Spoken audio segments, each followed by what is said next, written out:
I always thought of myself as a seasoned outdoorsman, kind who could handle any wilderness adventure without batting an eye.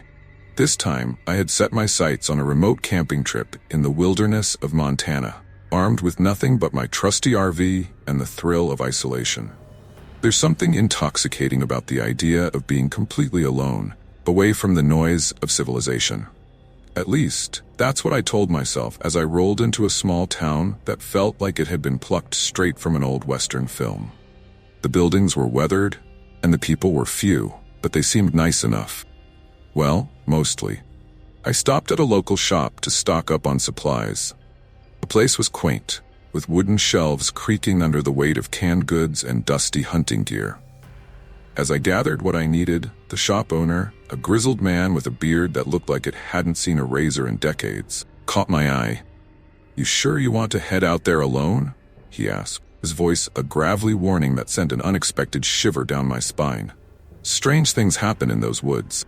I chuckled, dismissing his words as local superstition. "I've heard the ghost stories. I'll be fine. Just me, the stars, and the open road." He didn't laugh. His eyes held a seriousness that made my confidence waver for just a second. "Just be careful," he said, handing me my change. "People say those woods don't like visitors. Not ones that come alone, anyway." The words lingered with me as I climbed back into my RV. I shook off the unease. I'd always been good at ignoring the nonsense people spew about haunted places. If I believed every creepy tale I'd ever heard, I'd never step foot outside again. The drive deeper into the wilderness was breathtaking. Towering pines lined the narrow road, their branches reaching out like skeletal hands eager to pull me into their embrace. I watched as the last vestiges of human habitation disappeared from my rearview mirror. The radio crackled before losing its signal entirely, leaving me in the unsettling silence of the forest. Eventually, I found the perfect spot. Clearing surrounded by thick woods, far from any trail or sign of other campers. The sun was dipping below the horizon, painting the sky in hues of red and orange that seemed almost unnatural in their beauty. I parked the RV and stepped out, breathing in the crisp air that was heavy with the scent of pine. This was it, the solitude I had been craving. But as the light faded, a sense of unease began to creep over me. The trees, which had seemed so inviting in the daylight, now stood like silent sentinels, watching my every move.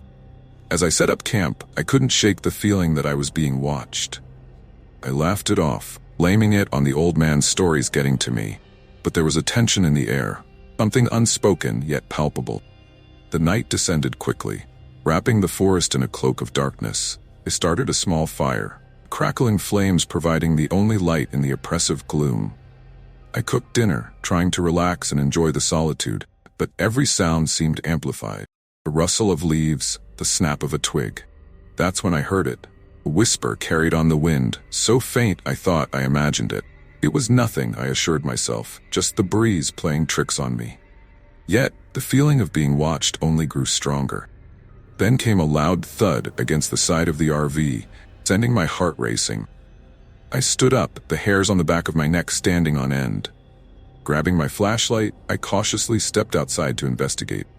The beam of light cut through the darkness, revealing nothing but shadows dancing in the trees. "Get a grip, Joe," I muttered to myself, trying to shake off the growing sense of dread. "It's just the wind." But as I circled the RV, I noticed something odd. Tracks in the dirt that seemed too large and misshapen to belong to any animal I knew. They circled the campsite as if something or someone had been watching me from the edge of the woods. My flashlight flickered, casting ominous shadows that seemed to move on their own. A chill ran through me, not from the cold, from the realization that perhaps I wasn't as alone as I had thought. Retreating inside the RV, I locked the doors, trying to convince myself that it was just my imagination. But deep down, I knew something wasn't right. The isolation I had sought so eagerly now felt like a trap, prison with no escape. As I lay in bed, listening to the eerie silence, a single thought played over and over in my mind. What if the old man was right? What if those woods truly didn't like visitors? The night stretched on, every creak of the RV and rustle outside a reminder that I was alone, utterly alone in a place that seemed determined to unsettle me. I closed my eyes, hoping for sleep to take me.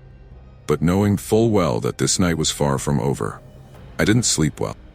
Every creak of the RV, every whisper of the wind felt like a deliberate assault on my nerves. The darkness outside was absolute, a thick, suffocating blackness that seemed to press against the walls of my RV. Every so often I'd think I heard something, faint rustling or a distant whisper, but each time I'd jerk awake, heart pounding, only to find nothing but the oppressive silence. Around midnight, I gave up trying to sleep and decided to check the campsite. I had the irrational but nagging feeling that I needed to reassure myself that everything was as it should be. Clad in a thick jacket and clutching a flashlight, I stepped outside, my breath forming small clouds in the cold air. Fire had burned down to embers, casting weak, flickering shadows across the clearing. I scanned the area with my flashlight, the beam cutting through the gloom. The tracks I'd seen earlier still circled the RV, deeper now, as if they had been disturbed. Bold breeze swept through and I shivered despite my jacket. The night seemed to hum with an unnatural energy, and the woods surrounding me felt alive, as though they were breathing, watching.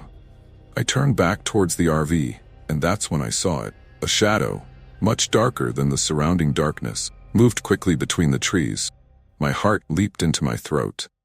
I swung the flashlight in that direction, but there was nothing, just the dark, empty woods. "Okay, Joe," I muttered to myself, trying to sound braver than I felt. "Get a grip. It's probably just a deer or something."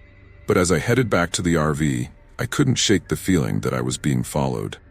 Every step I took, I felt eyes on my back, invisible but intense. The wind seemed to carry soft, unintelligible murmurs that made my skin crawl.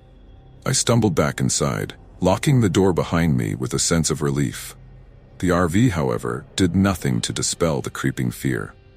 The darkness inside seemed thicker, as if it had been waiting for me to return. The air felt colder, and a low, almost imperceptible hum seemed to emanate from the walls. I sat at the table, trying to calm my racing thoughts. I was reaching for a cup of coffee when I heard it, a loud thump against the side of the RV, followed by a dragging sound. My heart stopped. I grabbed my flashlight again and bolted outside, my nerves frayed and my hands shaking. I scanned the perimeter with the beam of my flashlight, illuminating nothing but the empty clearing. The sound had stopped. I was about to turn back when I noticed the RV door was slightly ajar. I was certain I had locked it. My breath came in ragged gasps as I approached, air growing colder with each step. The door was definitely not how I had left it. I pushed it open cautiously and stepped inside, flashlight shaking as I swept the interior. Everything seemed in place, but the unsettling feeling that something was very wrong persisted. The sounds resumed, this time louder and more insistent. It was as if something was moving outside, circling the RV, dragging something heavy. The flashlight flickered again, casting long, dancing shadows that twisted and warped. I could hear the whispers now, clearer, but still just out of reach. They seemed to come from all directions, merging into a cacophony of ghostly voices. My skin prickled with fear. The whispers coalesced into a single chilling message. "You shouldn't have come." I fumbled for my phone to call for help, but the signal was still dead. The RV's battery, once full, was now almost drained. Panic gripped me. My isolation was absolute, with no way to contact the outside world. The whispering grew louder, and a sudden, violent knock rattled the RV's side. I spun around, my flashlight illuminating nothing but darkness and shadows. My mind raced, trying to piece together what was happening. Was someone out there, or was it something far worse? I knew I had to get out of there. I grabbed a flashlight and my jacket, forcing myself to stay calm. I had to find out what was outside and, more importantly, make sure I wasn't being lured into a trap. As I opened the door and stepped outside, the cold hit me like a wave. The whispers intensified, now sounding like desperate cries for help. I shone the flashlight into the woods, the beam revealing only dark, oppressive trees and an inky blackness beyond. There was no sign of anyone or anything, just the encroaching dark that seemed to press in on all sides. I turned back to the RV, feeling the weight of unseen eyes upon me. The strange, unsettling noises continued, and I could no longer deny the feeling that I was being hunted, not by any creature I understood, but by something far more sinister. I returned to the RV, heart racing, desperately trying to keep my fear in check. The night was far from over, and the feeling of dread that had settled over me was only growing stronger. I had no idea what was out there, but one thing was clear. I was no longer alone. The hours dragged by like an eternity. Every minute that passed felt like it added another layer to the suffocating darkness around me. The whispers outside had turned into a constant, eerie murmur, and the occasional knock against the RV's side sent jolts of adrenaline through my veins. I huddled inside, trying to ignore the noise, but the feeling of unease was impossible to shake. I kept checking the locks and the windows as if they might magically keep whatever was out there at bay. My flashlight flickered on and off sporadically, as if it too was trying to escape the encroaching darkness. Around 2 a.m., the fire had long since died out, leaving the RV eerily quiet, except for the ever-present whispers. I was trying to keep myself occupied by reading, but the book was barely registering as my eyes kept darting to the windows. It was then that I noticed something unusual. A faint, almost imperceptible light outside, moving through the trees. I strained my eyes, trying to make sense of it. The light flickered like a candle, but it was moving in an erratic pattern, almost like it was searching for something, or someone. My heartbeat quickened. I grabbed the flashlight and cautiously approached the door, my hand trembling as I turned the handle. The moment I stepped outside, the temperature dropped sharply. A bone-chilling cold enveloped me, and the air seemed to thicken, making it hard to breathe. I directed my flashlight toward the light in the distance, but it vanished as soon as the beam touched it. The whispers intensified, becoming a cacophony of voices that seemed to swirl around me. I could make out a few words, though they were distorted and garbled. Leave? Now. Join us. The voices seemed to be coming from all around, echoing through the dense forest. I took a few steps forward, compelled by a mix of fear and curiosity. The ground beneath my feet felt oddly spongy, like it was shifting. My flashlight revealed a series of unsettling, deep scratches on the trees around me, as if something had clawed its way through the forest. They were fresh, and the sight of them made my stomach churn. Then I saw it. A shadowy figure standing between the trees, barely discernible but unmistakably there. It was tall and gaunt, with an aura of dark energy that seemed to suck the light from the surroundings. I froze, my flashlight illuminating its form, but it remained indistinct and shifting, as if it was made of smoke or darkness. "Who's there?" I called out, trying to keep my voice steady, but it came out as a hoarse whisper. There was no response, just the growing pressure of silence. I felt a sudden gust of wind, and the figure seemed to move closer, though it was still out of clear view. The whispers grew louder, converging into a single chilling message. "You shouldn't have come here. You're not welcome." My breath caught in my throat. Panic surged through me, and I turned to run back to the RV, but the ground beneath me seemed to twist, making every step a struggle. The shadowy figure began to move, its form becoming more defined and menacing. I stumbled back, desperately trying to reach the RV. The whispers were now screams, pleading and threatening all at once. I felt a cold, clammy hand grip my shoulder, and I whipped around, but there was no one there. Just the relentless darkness pressing in. As I fumbled for the RV door, my flashlight flickered out completely, plunging me into utter blackness. My heart raced, and I could hear my own ragged breathing mingling with the whispers. The cold seemed to penetrate through my jacket, freezing me to the core. Finally, I yanked the door open and scrambled inside, slamming it shut behind me. I leaned against the door, panting heavily, my mind racing. The whispers were muffled now. The sense of dread was overwhelming. I could still feel the cold presence lurking just beyond the thin walls of the RV. I tried to convince myself it was just my mind playing tricks on me.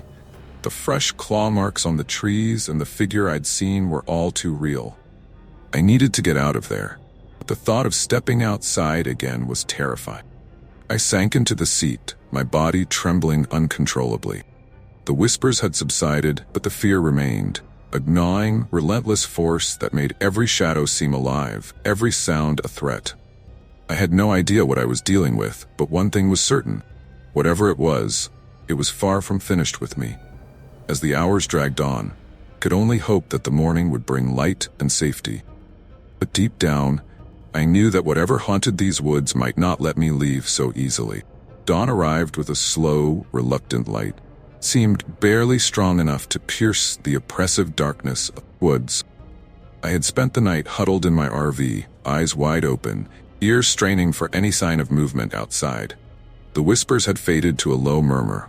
The fear clung to me, like a second skin. As the first light of morning filtered through the windows, I tried to convince myself that it was safe to venture outside. With trembling hands, I unlocked the door and stepped out into the chill of early morning. The air was still and cold, and the forest seemed even more daunting in the pale light. I checked the area around the RV.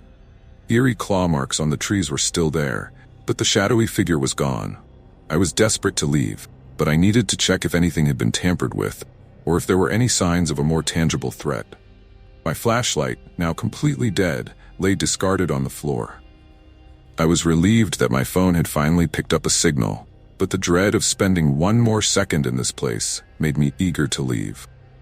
I packed my belongings quickly, trying to ignore the lingering sense of malevolence that seemed to seep from every corner of the forest.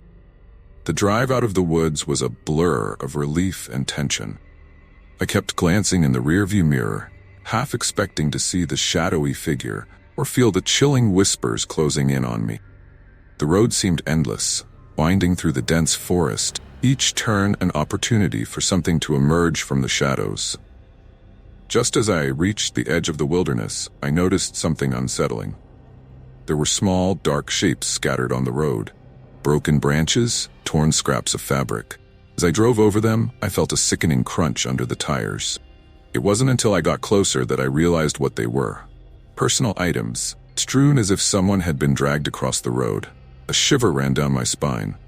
My heart raced as I accelerated, eager to put as much distance between myself and that cursed place as possible. Forest receded behind me. The feeling of being followed, being watched, did not fade. It wasn't until I reached the nearest town that I finally felt a measure of safety. I parked the RV in a gas station and went inside to call the authorities, recounting my terrifying ordeal. The police listened with a mix of skepticism and concern. They promised to investigate, but the look in their eyes told me they had heard similar stories before. As I sat in the diner, waiting for the police to arrive, I overheard locals talking about strange occurrences in the woods. They spoke of people disappearing, of unsettling happenings that were best left unexplained. My heart sank. I realized that I had stumbled upon something far more sinister than I could have imagined. When the authorities arrived, they found nothing unusual. No trace of the shadowy figure, no evidence of the whispers that had plagued me. They offered no explanations, and I was left with a lingering sense of dread that would not easily be shaken. I left Montana with a heavy heart, haunted by the experience and the knowledge that I had barely escaped with my life. The woods had given me a glimpse of something dark and malevolent, something that thrived in isolation and fear. As I drove away, the forest receded into the distance. But the memories remained vivid. The whispers, the shadowy figure, the cold grip of terror. These were not easily forgotten. I knew I would never camp alone in the wilderness again. The woods of Montana had taught me a lesson in fear that would stay with me forever.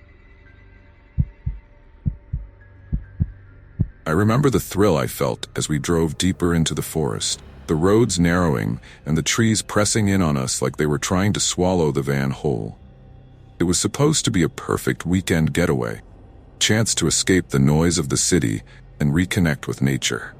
But as we pulled up to the campsite, an unsettling silence hung in the air, like the forest itself was holding its breath. The sun was just dipping below the horizon, casting long shadows that danced menacingly among the trees. My friends and I unloaded the gear, trying to shake off the uneasy feeling that had settled over us. There was something about the place that made the hairs on the back of my neck stand on end.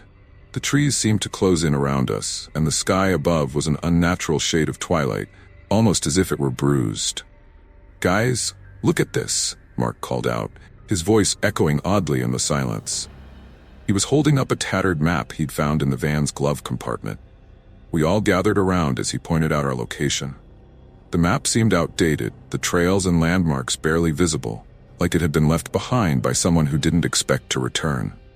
Maybe this place is just old and forgotten, Sarah suggested, trying to sound reassuring. But her eyes darted nervously towards the darkening woods. We set up the campfire, its crackling flames a comforting contrast to the growing darkness. We joked and laughed as we roasted marshmallows, but the laughter felt hollow, like it was trying too hard to fill the void of the forest's oppressive silence. As the night deepened, the noises began. At first, it was just the distant rustle of leaves, but then came the whispers, soft, unintelligible murmurs that seemed to drift on the wind. Every time I tried to focus on them, they slipped away, leaving me with an uncomfortable sense of being watched. I could see my friends' faces grow tense, their eyes darting towards the edges of the campfire's glow. "Did you hear that?" Jenny asked, her voice barely a whisper. The rest of us nodded, but no one spoke. The shadows around us seemed to deepen, and the darkness felt heavier, almost like it was pressing in on us. Trying to brush off the creeping anxiety, I suggested a walk to stretch our legs. As we wandered a little way from the campsite, the silence of the forest felt even more intense. It was as if the trees themselves were eavesdropping on our conversation. Every snap of a twig beneath our feet sounded like a gunshot in the stillness. We stumbled upon a clearing where the moonlight filtered through the trees, casting eerie patterns on the ground. That's when I noticed the old, abandoned tent, partially hidden by the underbrush. Looked out of place, like it had been there for years, but somehow it seemed to have been recently disturbed. I hesitated, then walked over to it.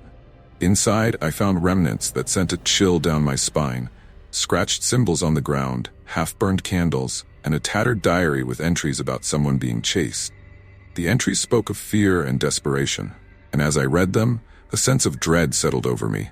I grabbed the diary and headed back to camp, my mind racing. "Guys, you need to see this," I said, my voice trembling. The unease among us grew palpable as we examined the diary. We tried to convince ourselves it was just a prank or a random old campsite, but deep down, we couldn't shake the feeling that something was very, very wrong. As we sat around the dying fire, the forest seemed to close in tighter, darkness thicker, and the whispers, those damn whispers, grew louder. I tried to convince myself it was just the wind, but the gnawing feeling that we weren't alone made my skin crawl. The night was far from over, and the terror that loomed in the darkness was just beginning to reveal itself. The night dragged on, each minute feeling like an eternity. We huddled around the dying fire, its flickering light casting grotesque shadows on our faces. The diary lay on the ground between us, grim testament to whatever horror had been here before. The air was thick with tension, and every little sound made us jump. Branches snapping, leaves rustling, the distant hoot of an owl. "I can't take this anymore," Mark said, his voice strained. "I'm going to check out the area a bit more."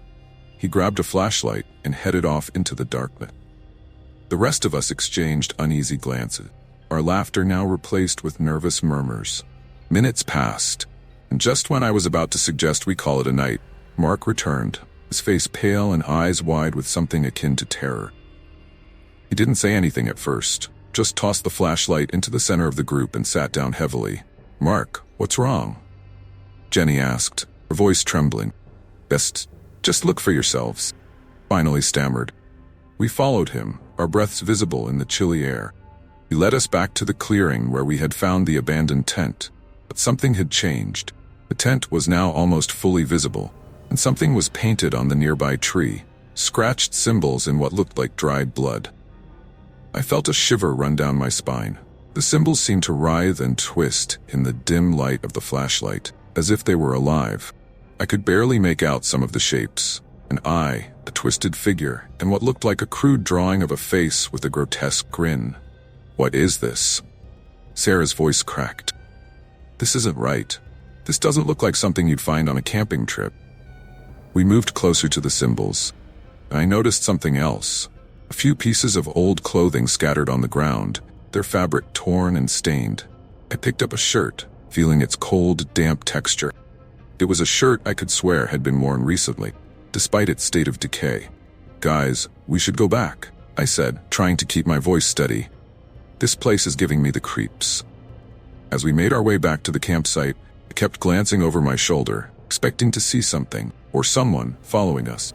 The forest seemed to be alive with whispers now, the sound of wind rustling through the trees, almost like faint, mocking laughter. My flashlight flickered, casting eerie patterns on the ground. The darkness seemed to press in from all sides. Back at camp, we tried to shake off the feeling of dread, but it clung to us like a second skin. We talked about our plans for the next day, but no one could ignore the growing sense of foreboding. Couldn't stop thinking about the diary and the symbols. Who had been here before us, and why did it feel like something, or someone, was still lurking in the shadows? "Maybe it's nothing," Mark said, trying to sound reassuring. "Maybe it's just an old campsite someone used for rituals or something." "Yeah, maybe," I replied, though I didn't believe it. Every time I looked at the tent or the symbols, I felt a gnawing sense of dread. The forest seemed to close in tighter, the darkness deeper and more oppressive. As the night wore on, the whispers grew louder, and the shadows outside our tent seemed to shift and move with a life of their own. The fire was now just a smoldering pile of embers, offering no comfort against the encroaching darkness. I could hear my friends' poor breaths coming in shallow, nervous gasps, and the silence of the forest was broken only by the occasional, eerie crack of a branch. I tried to convince myself it was just the effects of the diary and the creepy symbols, but deep down, I knew something was terribly wrong. The night was far from over, and whatever was out there, hidden in the darkness, was only just beginning to make its presence known. The hours dragged by, each one heavier than the last. The whispers outside seemed to weave in and out of the wind, growing louder and more insistent. My friends and I huddled together in the tent, trying to convince ourselves that the sounds were just the forest playing tricks on us. But the unease was palpable, thick, suffocating presence that none of us could ignore. At around midnight, the campfire had long since died down to a few smoldering embers, and the tent's fabric felt like a fragile barrier against the encroaching darkness. The temperature had dropped significantly, and I shivered despite being bundled in my sleeping bag. I could hear the occasional distant thud, like something heavy falling in the woods, but every time I tried to pinpoint the sound, it vanished. Then came the knocking. At first it was just a faint, rhythmic tapping, like someone was drumming on the trees, but the sound grew louder and more deliberate, as if someone or something was trying to get our attention. My heart pounded in my chest as the knocking continued, punctuating the silence of the night. It felt like it was coming from all directions, echoing through the trees and reverberating in my head. "Is anyone else hearing that?" I whispered, my voice shaking. "Yeah," Mark replied, his face pale in the faint light of the lantern. "I hear it too. It's coming from the trees." We all listened, straining to hear through the growing noise in our heads. The knocking stopped suddenly, replaced by an eerie, low moan that seemed to come from the very depths of the forest. The sound was so haunting, so forlorn, that it made my skin crawl. "I'm going to check it out," Mark said, his voice firm despite the fear in his eyes. He grabbed his flashlight and stepped outside, leaving the rest of us behind. We watched through the tent's mesh window, our breaths fogging up the fabric as we waited in tense silence. The night seemed to stretch on forever. Every minute felt like an eternity as we listened for any sign of Mark's return.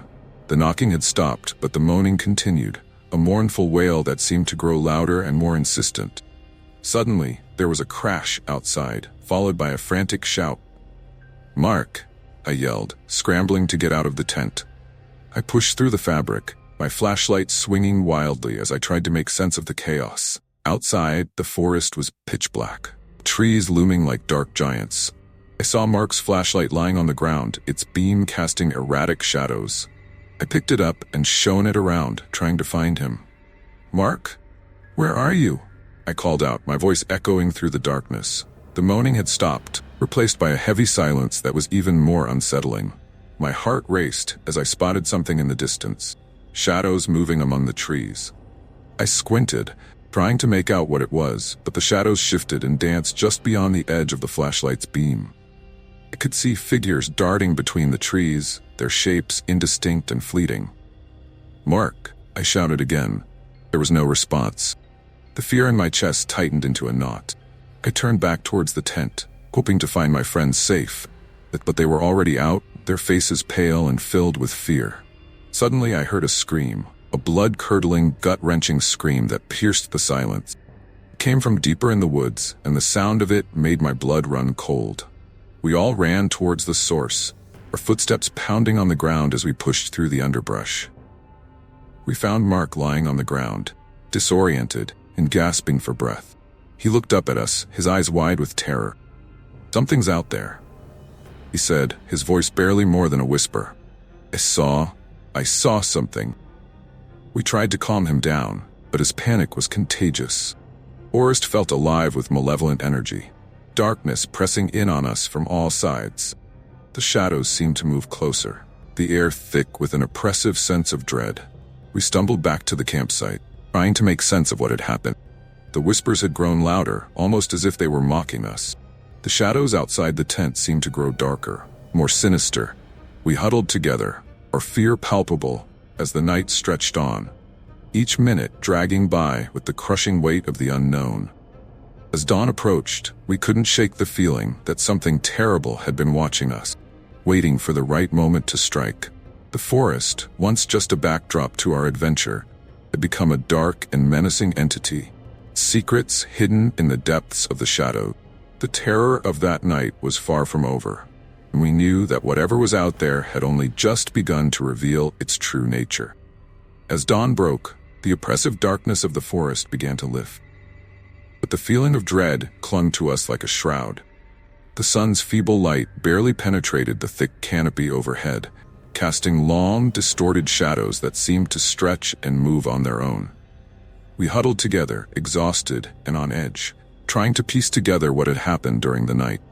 Mark was visibly shaken, his hands still trembling as he recounted what he had seen. It was like a figure, but not quite human. Its eyes, they glowed, and it had this twisted smile. His voice quavered with fear. It was like it was playing with us, leading us deeper into the woods. We tried to make sense of his words, but the sense of menace that had permeated the night lingered.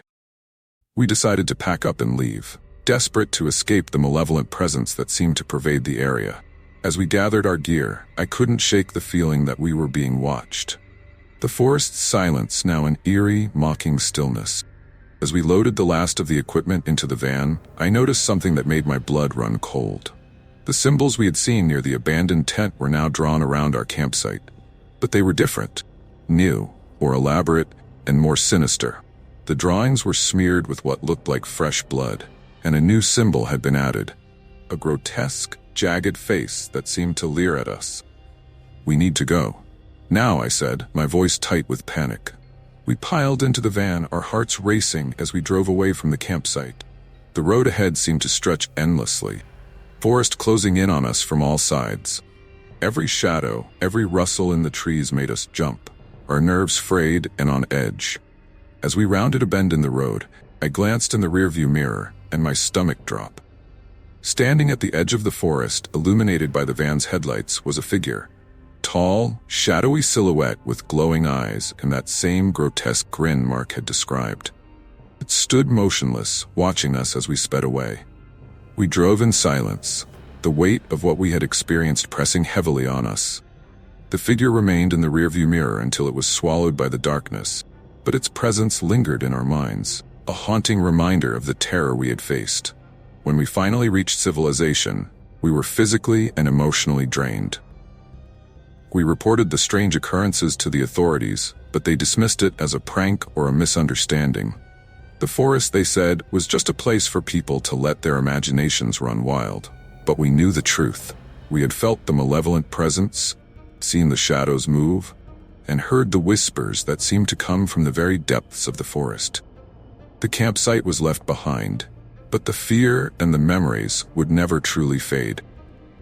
As dawn broke, the oppressive darkness of the forest began to lift, but the feeling of dread clung to us like a shroud. The sun's feeble light barely penetrated the thick canopy overhead, casting long, distorted shadows that seemed to stretch and move on their own. We huddled together, exhausted and on edge, trying to piece together what had happened during the night. Mark was visibly shaken, his hands still trembling as he recounted what he had seen. It was like a figure, but not quite human. Its eyes, They glowed, and it had this twisted smile. His voice quavered with fear. It was like it was playing with us, leading us deeper into the woods. We tried to make sense of his words, but the sense of menace that had permeated the night lingered. We decided to pack up and leave, desperate to escape the malevolent presence that seemed to pervade the area. As we gathered our gear, I couldn't shake the feeling that we were being watched. Forest silence, now an eerie, mocking stillness. As we loaded the last of the equipment into the van, I noticed something that made my blood run cold. The symbols we had seen near the abandoned tent were now drawn around our campsite, but they were different, new, more elaborate, and more sinister. The drawings were smeared with what looked like fresh blood, and a new symbol had been added, a grotesque, jagged face that seemed to leer at us. "We need to go. Now," I said, my voice tight with panic. We piled into the van, our hearts racing as we drove away from the campsite. The road ahead seemed to stretch endlessly, forest closing in on us from all sides. Every shadow, every rustle in the trees made us jump, our nerves frayed and on edge. As we rounded a bend in the road, I glanced in the rearview mirror, and my stomach dropped. Standing at the edge of the forest, illuminated by the van's headlights, was a figure. Tall, shadowy silhouette with glowing eyes and that same grotesque grin Mark had described. It stood motionless, watching us as we sped away. We drove in silence, the weight of what we had experienced pressing heavily on us. The figure remained in the rearview mirror until it was swallowed by the darkness, but its presence lingered in our minds, a haunting reminder of the terror we had faced. When we finally reached civilization, we were physically and emotionally drained. We reported the strange occurrences to the authorities, but they dismissed it as a prank or a misunderstanding. The forest, they said, was just a place for people to let their imaginations run wild. But we knew the truth. We had felt the malevolent presence, seen the shadows move, and heard the whispers that seemed to come from the very depths of the forest. Campsite was left behind, but the fear and the memories would never truly fade. I often wonder about that forest, about the figure with the glowing eyes and the symbols painted in blood. Was it just a figment of our collective fear, or was something truly sinister lurking in those woods? We may have escaped. The darkness of that night, the terror we felt, is something that will stay with us forever. And every time I close my eyes, I can't help but wonder if the forest is still waiting, its shadows ever ready to draw new victims into its nightmarish embrace. I've always been the kind of guy who enjoys solitude. After a long day at work, nothing beats the comfort of coming home, kicking back on the couch, and losing myself in the humdrum of a late-night TV show. Tonight was no different, or at least that's what I thought. The clock on the wall ticked steadily, almost hypnotic, as the minutes slipped by. It was nearing midnight, and the house was unnervingly quiet. Too quiet. I usually find solace in the silence, but tonight, something felt off. The air seemed heavier. The walls were closing in, trapping me in some invisible bubble. As I reached for the remote to turn off the TV, I heard it, a faint sound, barely audible, coming from the hallway. At first I thought it was the wind, maybe a branch brushing against the window. But as I listened closer, I realized it wasn't coming from outside. It was inside the house. A chill ran down my spine, but I shook it off. "Get a grip, John," I told myself. It's an old house. Creaks and groans are part of the package, but the sound persisted, growing louder, more distinct. It was a whisper. No, it was several whispers, overlapping in a sinister harmony. "Who's there?" I called out, my voice breaking the silence like a sledgehammer. No response. The whispers faded, retreating into the shadows of the hallway, leaving me alone with my racing heart. I stood up, every instinct telling me to grab my keys and leave. But where would I go? And what would I say? "Oh, just thought I heard some creepy whispers in my house. Mind if I crash here tonight?" I'd already hear my friends laughing. So, like an idiot, I decided to investigate. The hallway was dark, kind of dark that feels alive, like it's watching you. I reached for the light switch, but it wouldn't budge. Just great. A power outage. I cursed under my breath, fumbling for my phone to use the flashlight. As the weak beam of light cut through the darkness, I saw something that made my blood run cold. The basement door, which I was certain had been closed, was now slightly ajar. I stared at it, heart pounding in my chest. I knew I should turn back, but something compelled me to move forward. The whispers returned, more insistent now, as if they were beckoning me closer. Each step felt heavier than the last, my breath hitching with every creak of the floorboards. Standing at the top of the basement stairs, I hesitated. The whispers had stopped, replaced by an ominous silence that was somehow worse. I peered down into the abyss below, the darkness swallowing the light from my phone. For a moment, I thought I saw something move, a shadow flitting across the bottom of the stairs. But when I blinked, it was gone. "You're losing it, John," I thought. "It's just a shadow. There's nothing down there." But deep down, I knew I was lying to myself. There was something in that basement. Something that wanted me to come down. I don't know what possessed me to take that first step down the stairs. Maybe it was curiosity. Maybe it was fear. Or maybe, just maybe, it was something far darker. Something pulling me into that abyss against my will. The wooden steps creaked under my weight, each sound echoing off the concrete walls like a death knell. The basement was cold, far colder than the rest of the house. My breath came out in small, visible puffs as I inched my way down, gripping the handrail with a sweaty palm. The weak light from my phone barely penetrated the darkness, but I kept it pointed ahead, desperate to keep the shadows at bay. I reached the bottom and paused, listening. The whispers had stopped again, leaving a suffocating silence in their wake. I swept the light around the room, revealing nothing but old boxes, dusty furniture, and cobwebs. But I couldn't shake the feeling that I wasn't alone. The hairs on the back of my neck stood on end, and my heart pounded in my chest like a drum. Then, something caught my eye, a faint glimmer in the corner of the room. I turned the light toward it, revealing an old mirror leaning against the wall. It was covered in a thick layer of dust, but I could still make out my reflection, distorted and ghostly in the dim light. I don't know why, but I felt drawn to it, like a moth to a flame. As I stepped closer, the temperature in the room seemed to drop even further. My breath hitched as I reached out a trembling hand to wipe the dust from the glass. As my fingers brushed the cold surface, the whisper started again, louder and more insistent, like they were right behind me. I spun around, the light from my phone dancing crazily across the walls. There was nothing there. The basement was empty, or so it seemed. My heart raced as I turned back to the mirror, and that's when I saw it, a shadowy figure standing behind me in the reflection. I froze, my blood turning to ice. The figure was tall and vaguely human-shaped, but its features were obscured, like it was made of smoke. It didn't move, just stood there, watching me with hollow eyes that seemed to bore into my soul. I wanted to scream, to run, but I couldn't move. My feet were rooted to the spot, my body paralyzed with fear. The whispers grew louder, more urgent, but they weren't just in my head anymore. They were in the room, surrounding me, filling the air with a sinister energy that made my skin crawl. And then, the figure moved. Slowly, it reached out a hand toward my reflection, fingers long and twisted, the branches of a dead tree. As it did, the mirror began to tremble, glass warping and bending as if it were liquid.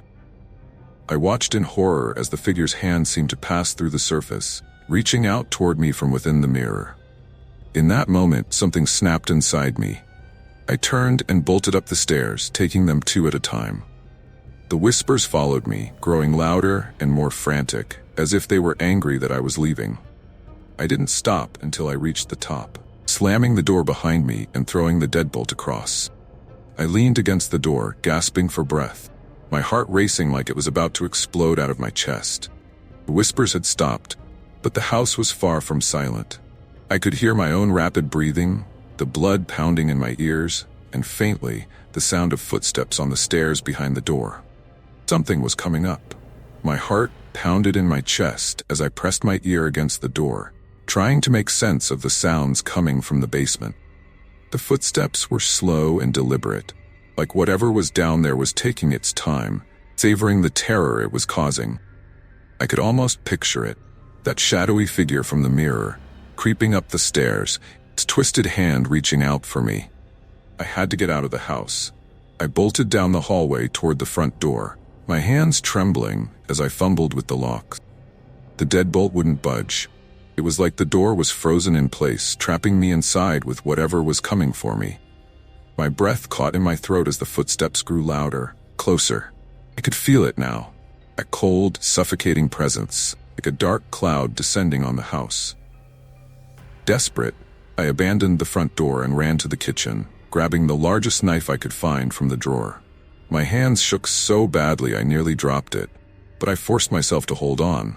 "You can't let it get you, John." The words echoed in my mind, over and over, as if they were the only thing keeping me from losing my grip on reality. The whispers started again, but this time, they were clearer. I could almost make out the words, though they were in a language I didn't understand. It was like they were speaking directly to my soul, filling me with dread and despair. My pulse raced, my mind spiraling as the air around me seemed to thicken, pressing in on me from all sides. Then the footsteps stopped.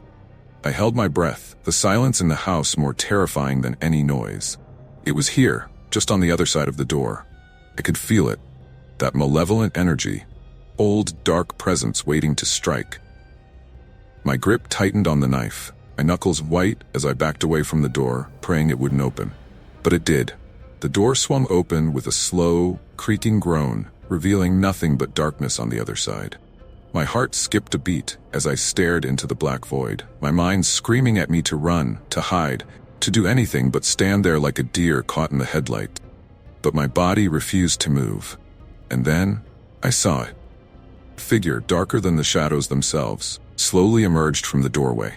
It was the same shape I'd seen in the mirror, tall, distorted, like something out of a nightmare.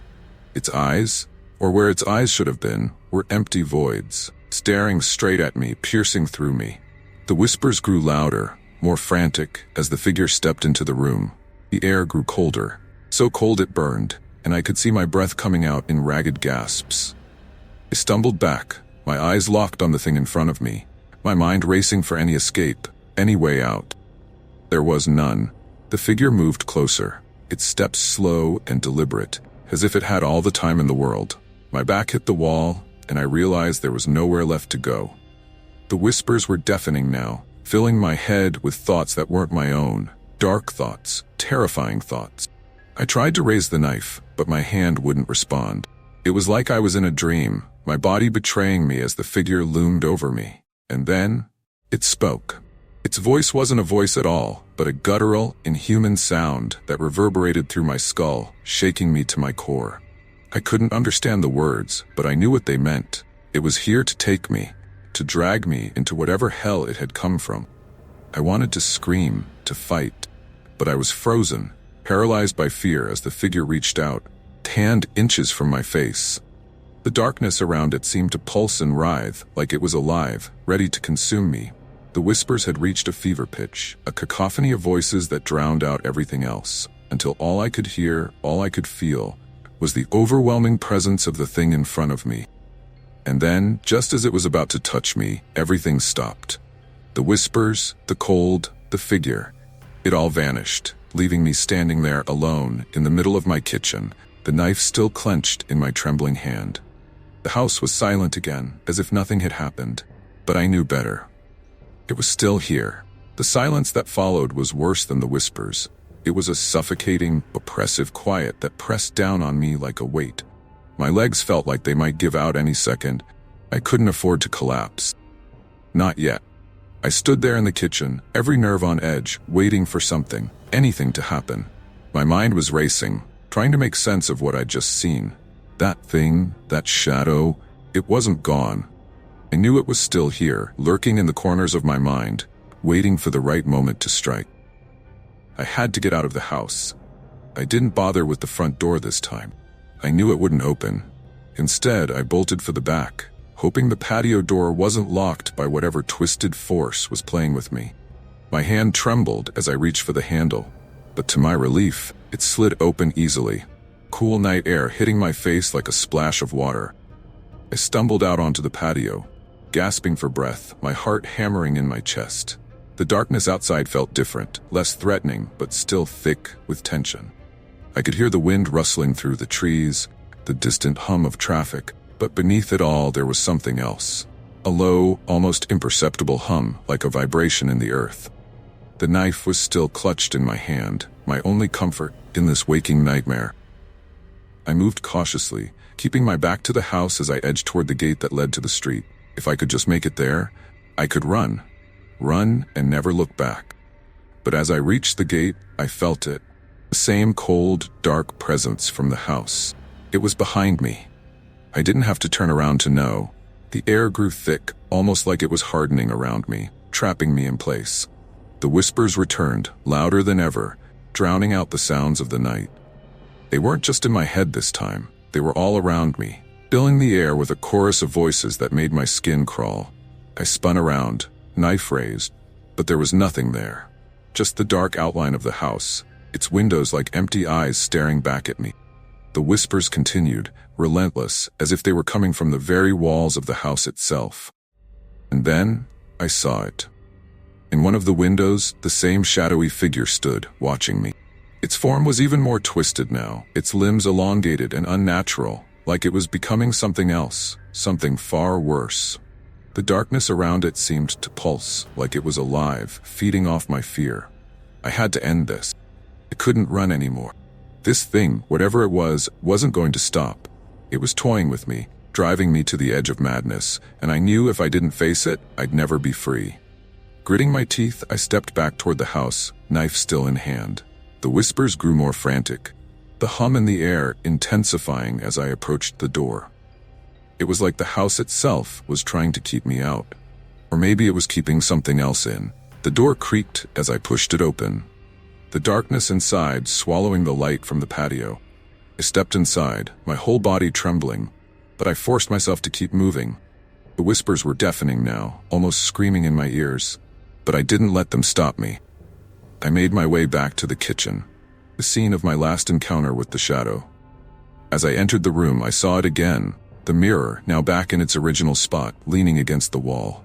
But this time, the reflection was clear, the glass spotless. And in it, I saw myself, and the shadowy figure standing right behind me. Before I could react, the shadow lunged, its twisted hands reaching out of the mirror, grabbing at me. I slashed with the knife, but it passed through the figure as if it were made of smoke. Panic surged through me as I felt its icy grip tighten around my neck, pulling me toward the mirror. My reflection twisted and distorted as the darkness swallowed me, the whispers now inside my head, screaming, tearing at my sanity. I struggled, but the pull was too strong. The last thing I saw before everything went black was my own terrified face in the mirror, warped and twisted by fear. And then, silence. I don't know how long I was out, but when I came to, I was lying on the floor of the kitchen.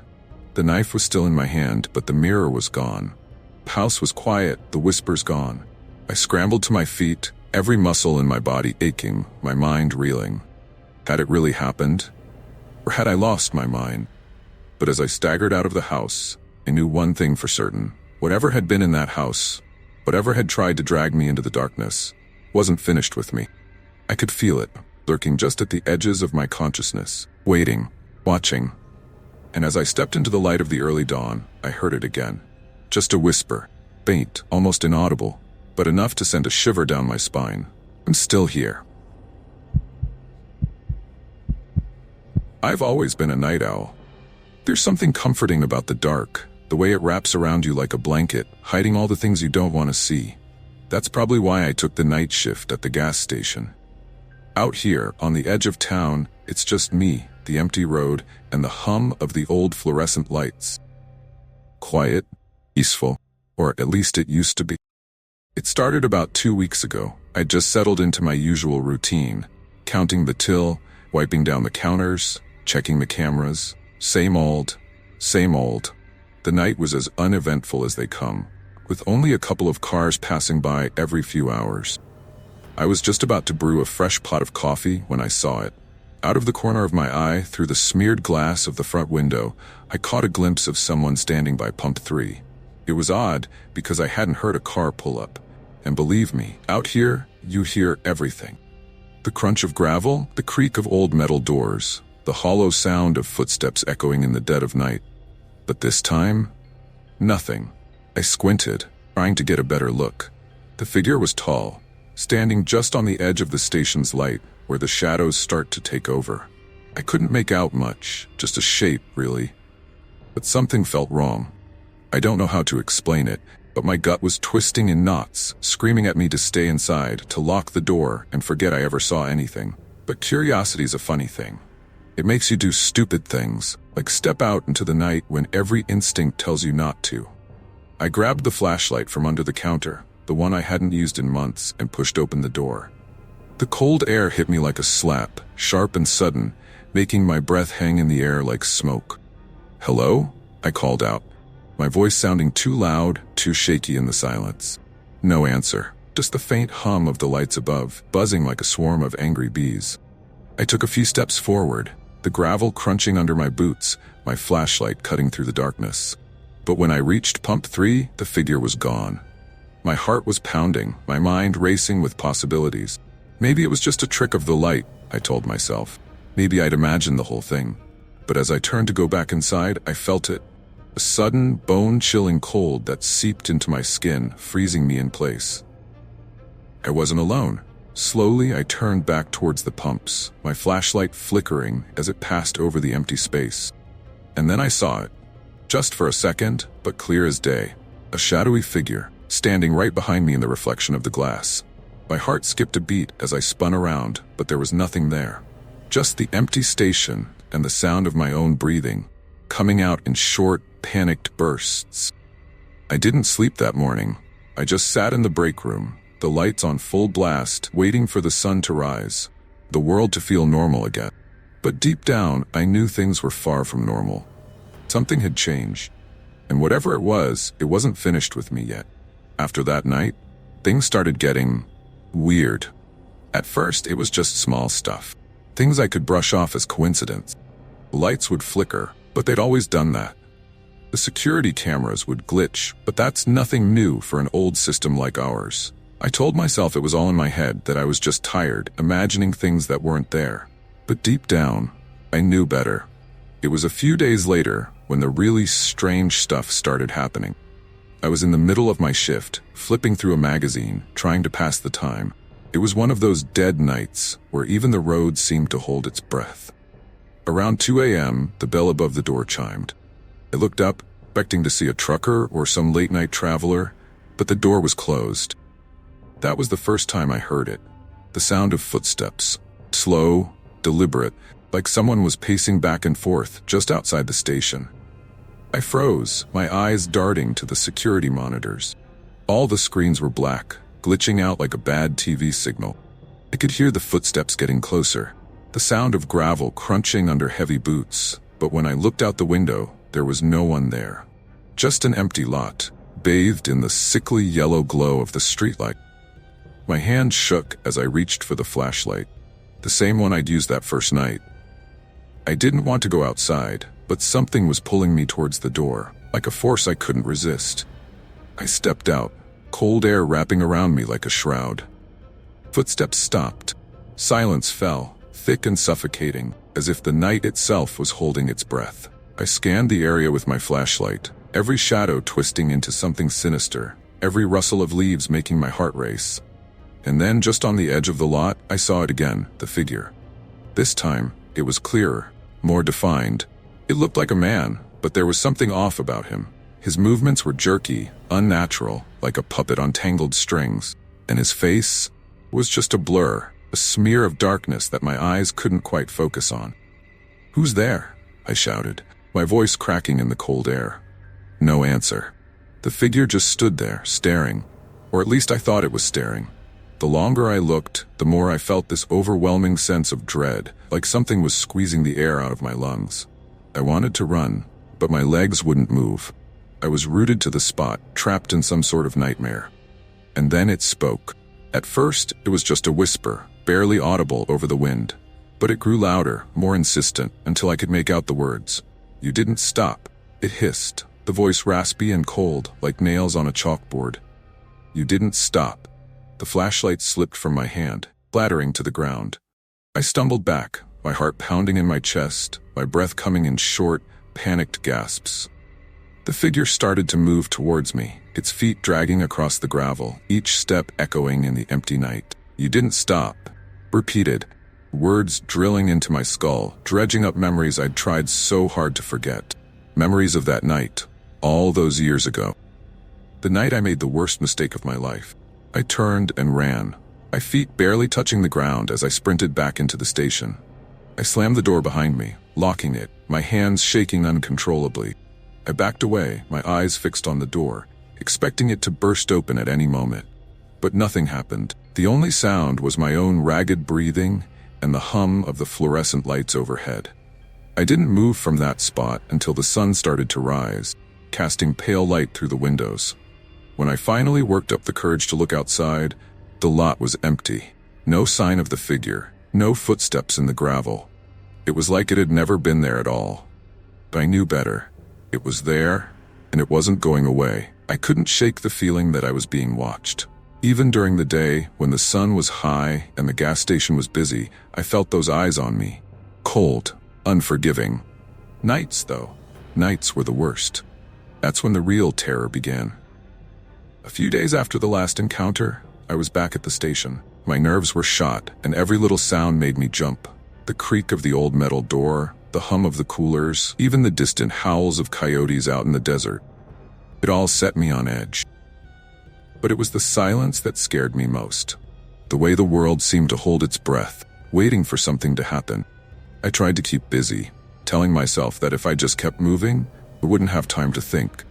But the night was dragging on, and no amount of busy work could distract me from the creeping dread that had taken root in my gut.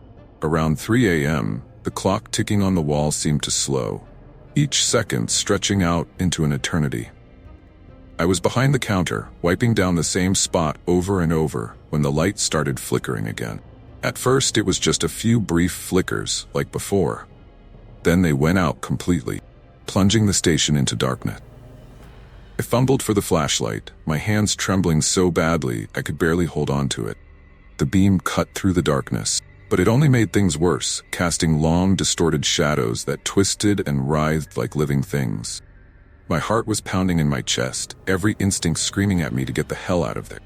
But I couldn't move. I was frozen, caught between fear and something else, something deeper, darker. Then, out of nowhere, the lights flickered back on, harsh and blinding. Blinked, disoriented, trying to get my bearings. And that's when I saw it, standing just inside the door, bathed in the sickly fluorescent light. Figure was back. It was closer this time, close enough that I could make out the details I'd missed before. Face, or what should have been a face, was a twisted mass of darkness, like a smudge on a mirror. Body, though, was horribly familiar. A man's frame, dressed in tattered, blood-stained clothes. My breath caught in my throat as recognition slammed into me like a freight train. It was him, the man I'd killed. I stumbled back, crashing into the shelves behind me, knocking over cans and bottles in my panic. Figure didn't move, just stood there watching me with that hollow, faceless stare. My mind was racing, flooded with memories I'd buried deep. Memories of that night, of the sickening thud as the car hit him, of the way his body crumpled like a rag doll on the asphalt. "I'm sorry," I whispered, my voice barely audible over the pounding of my heart. "I'm so sorry." The figure took a step forward, and the lights flickered again, dimming to a low, pulsing glow. The air grew thick with the stench of decay, and I gagged, my stomach churning. I wanted to run, to escape this nightmare. My legs refused to cooperate. All I could do was stand there, trembling, as the figure came closer. "You didn't stop," rasped, the voice like sandpaper against my skin. "You left me there." The lights flickered again, and in that brief moment of darkness, I saw something that nearly drove me mad. His face, it was there, clear as day, twisted in a mask of pain and anger. His eyes, oh God, his eyes, burned with a hatred so intense it seared itself into my brain. When the lights came back on, the figure was right in front of me, close enough that I could feel the icy cold radiating off him. He reached out a hand, skeletal and covered in blood, and I couldn't move, couldn't even scream as those cold, dead fingers brushed against my arm. The touch was like a jolt of electricity, snapping me out of my stupor. I bolted, racing through the back door, my feet barely touching the ground as I ran blindly into the night. The darkness swallowed me whole, cold air tearing at my lungs, but I didn't stop. Couldn't. I could still hear his voice echoing in my mind, chasing me through the night. He didn't stop. I don't know how long I ran, or where I ended up. When I finally collapsed, exhausted and broken, I was miles away from the station, deep in the desert, surrounded by nothing but darkness. I lay there, gasping for breath, the stars spinning above me in the vast, uncaring sky. Thought I was safe. But as I lay there, I felt it again. Cold, creeping dread. I turned my head, and there he was, standing at the edge of the shadows, watching me with those burning eyes. And then I knew. I could run as far as I wanted. There was no escaping him. No matter where I went, he would follow, because some things you can't outrun. I didn't go back to the gas station. I couldn't. Every time I thought about stepping foot in that place again, I felt that icy hand on my arm, heard that voice in my head. But avoiding it didn't help. The nightmares followed me home. The shadows that shouldn't be there, the whispers that twisted through the dark, and always, always the echo of that voice. You didn't stop. I tried everything to drown it out. TV blaring, radio turned up full blast. Nothing could silence him. He was there in every reflection, every fleeting shadow, watching, waiting. I barely slept, barely ate. I was falling apart, and I knew it. The guilt was eating me alive. I'd killed a man. I'd left him there to die on that lonely road all those years ago, and now his ghost had come to collect what was owed. There was no escaping it. The only way to stop this was to face it head on, to confront the thing that had been haunting me for so long. I don't know what I expected to find when I went back to the station that night. Maybe I thought it would be empty, that it was all in my head, just some twisted nightmare I could shake off. But the moment I stepped inside, I knew I'd made a terrible mistake. The place was different. The air was thick, heavy with the smell of decay. The lights flickered, casting long, distorted shadows that seemed to stretch and pulse like they were alive. My breath caught in my throat as I realized I wasn't alone. He was waiting for me. The figure stood in the middle of the station, bathed in the sickly glow of the flickering lights. He was clearer now, more real. His face was a mask of rage and pain, twisted beyond recognition. But those eyes, those burning eyes, were the same. They locked onto me the moment I walked in, and I felt a chill run down my spine. "You didn't stop," he whispered, his voice filling the room, echoing off the walls. "You left me to die." "I'm sorry," I croaked, my throat dry, my voice barely more than a whisper. "I'm so sorry." But the words felt hollow, empty. They couldn't undo what I'd done. They couldn't bring him back. He moved closer, his steps slow, deliberate, like he was savoring my fear. I wanted to run, but there was nowhere to go. The door was right there, just a few steps away, but it might as well have been a mile. My legs wouldn't move, my body frozen in place, locked in a nightmare I couldn't wake up from. "You can't run from this," he hissed, his breath cold against my skin. "You can't hide." I squeezed my eyes shut, trying to block him out, trying to will him away. But when I opened them, he was right in front of me, his face inches from mine. I could see every detail now. The bloodstains on his clothes, twisted, broken bones, the raw, ragged flesh. But it was his eyes that held me, those burning eyes that seemed to see right through me, into the darkest corners of my soul. "You didn't stop," he repeated, his voice low and menacing. "Now you'll never stop." The lights flickered, and in that brief moment of darkness, I felt his cold hands close around my throat. I gasped, clawing at his hands, but there was nothing to grab onto. It was like trying to fight smoke. My vision blurred, my head spinning as the air was squeezed from my lungs. And then, just when I thought I couldn't take it anymore, he let go. I stumbled back, gasping for breath, my hands shaking uncontrollably. The room was spinning, the walls closing in around me. And I knew this was it. There was no escape, no running from what I'd done. I sank to the floor, the cold tile pressing against my skin, the world spinning out of control. And still, he stood there, watching me with those burning eyes, his presence filling the room, pressing down on me, suffocating me. "You didn't stop," he whispered one last time, his voice echoing in my head, driving me to the brink of madness. And now, neither will I. The lights flickered one final time, and everything went black. When I woke up, the station was empty. The lights were on, steady and bright, and the air was clear. But I knew he was still there, waiting, watching. I could feel his eyes on me, could hear his voice in the back of my mind, a constant, nagging reminder of what I'd done. I didn't stop. and now neither would he.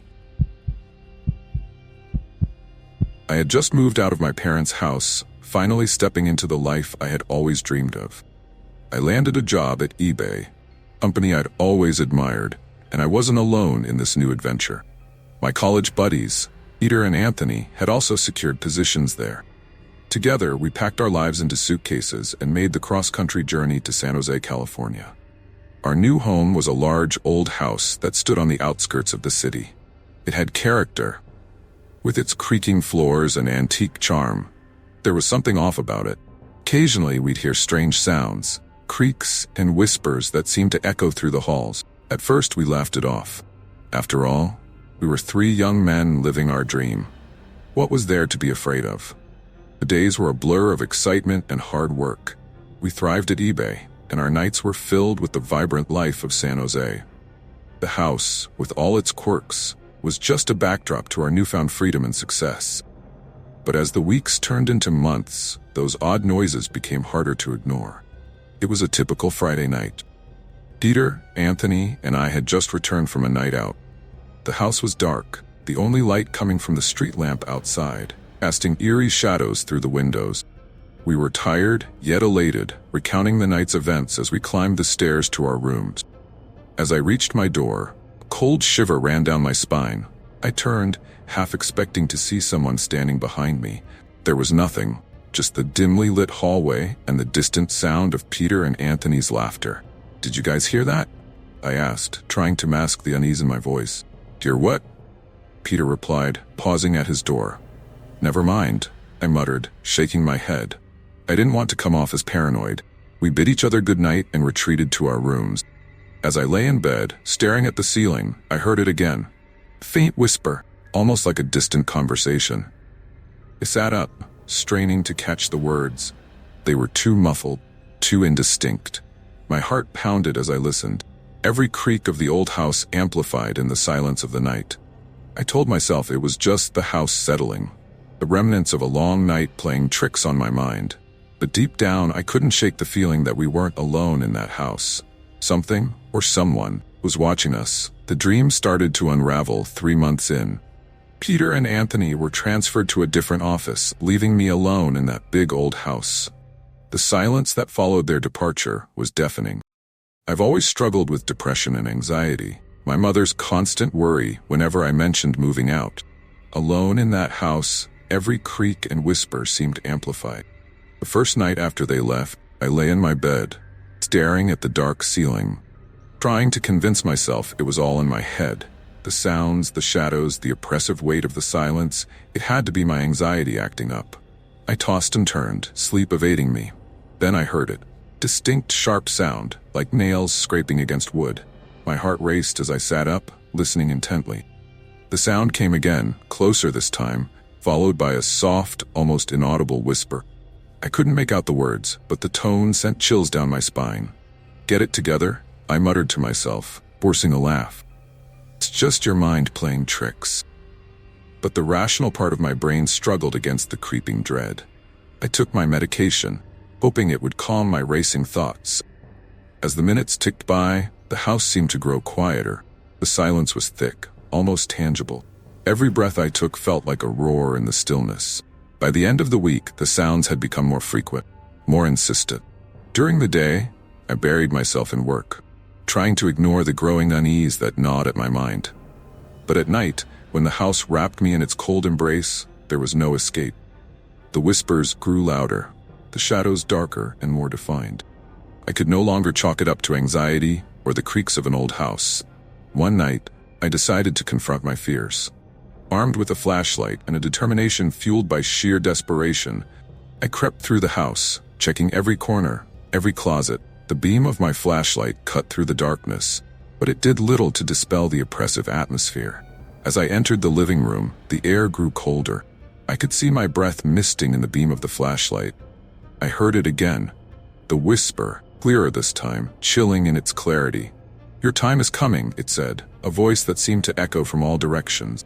I froze, every hair on my body standing on end. My mind raced, desperately trying to find a logical explanation. There was none.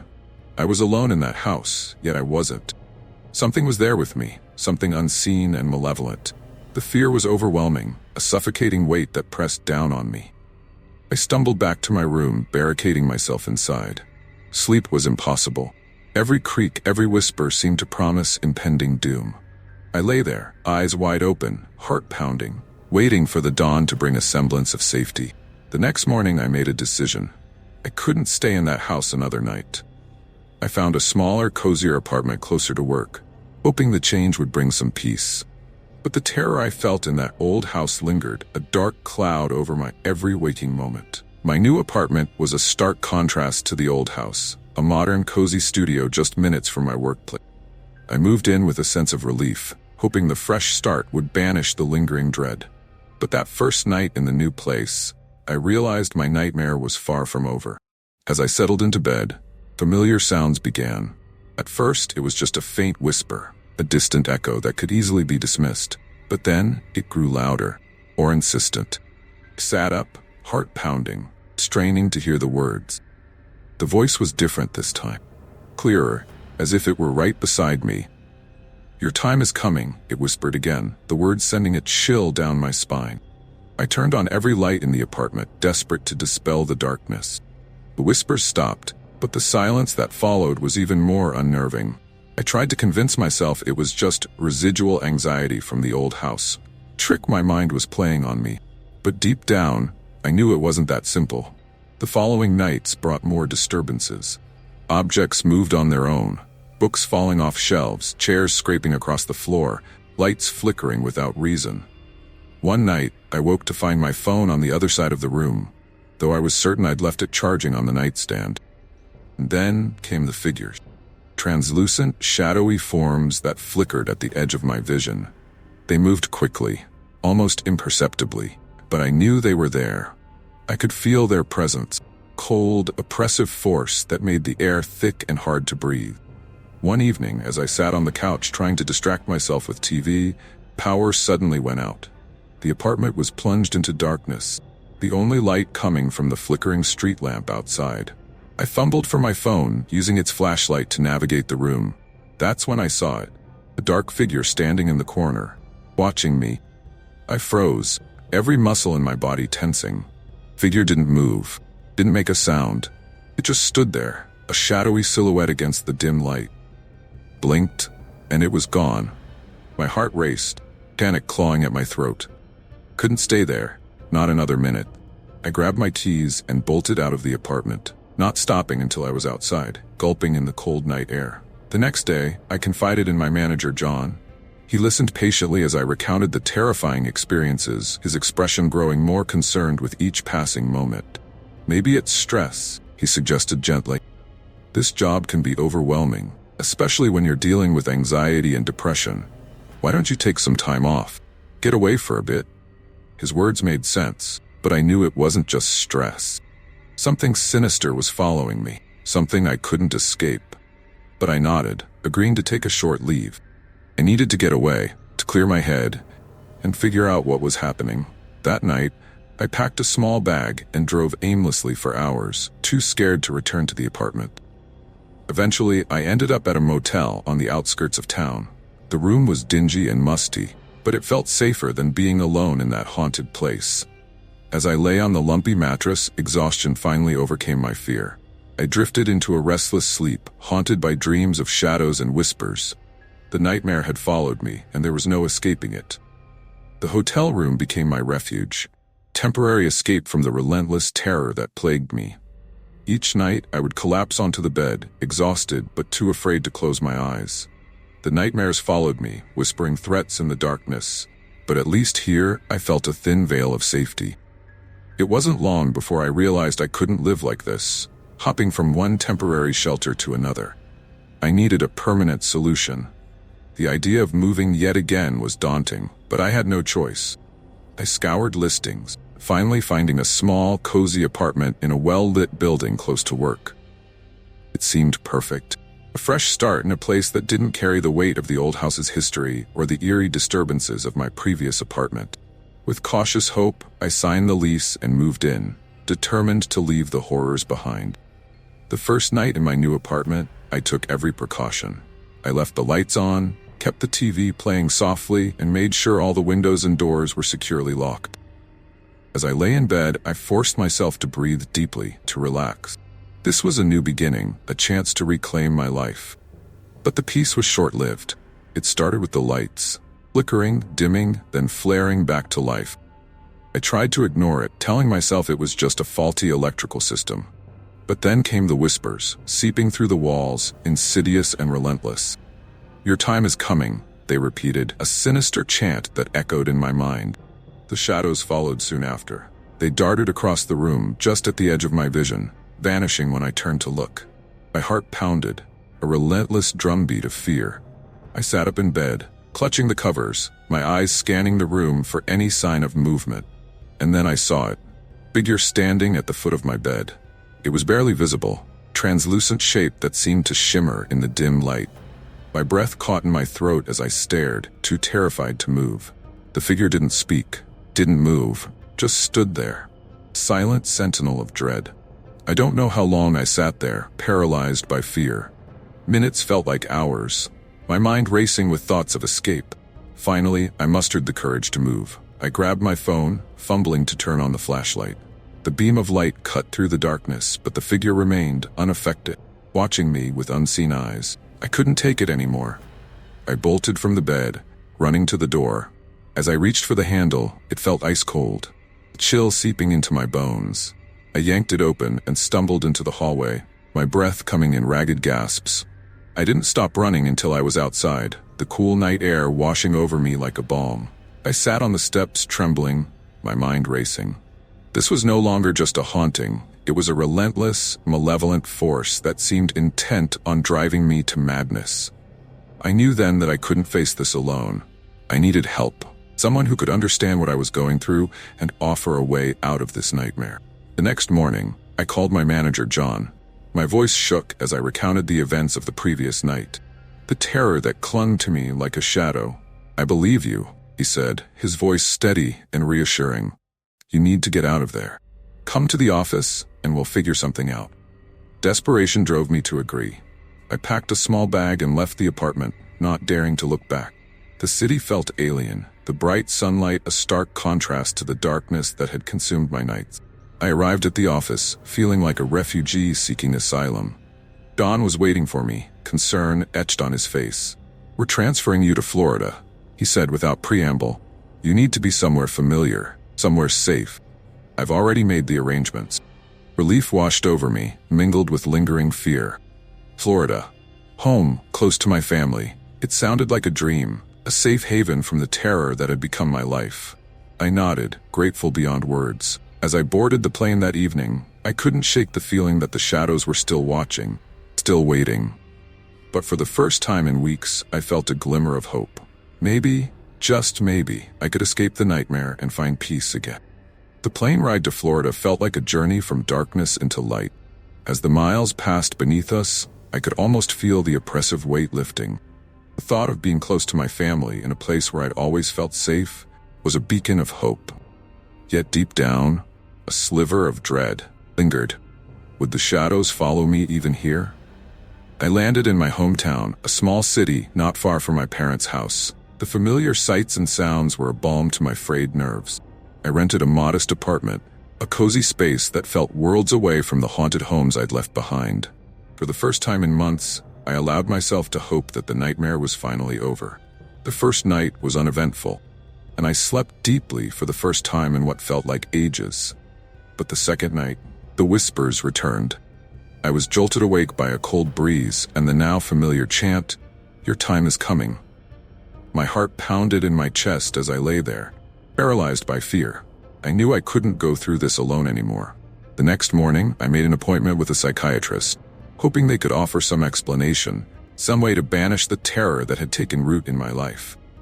Dr. Adams was a kind, understanding woman who listened intently as I recounted everything.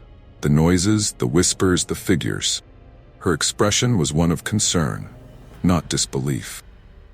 "You've been through a lot," she said gently. "We'll work through this together. But I want you to know that you're not alone." Her words were a small comfort.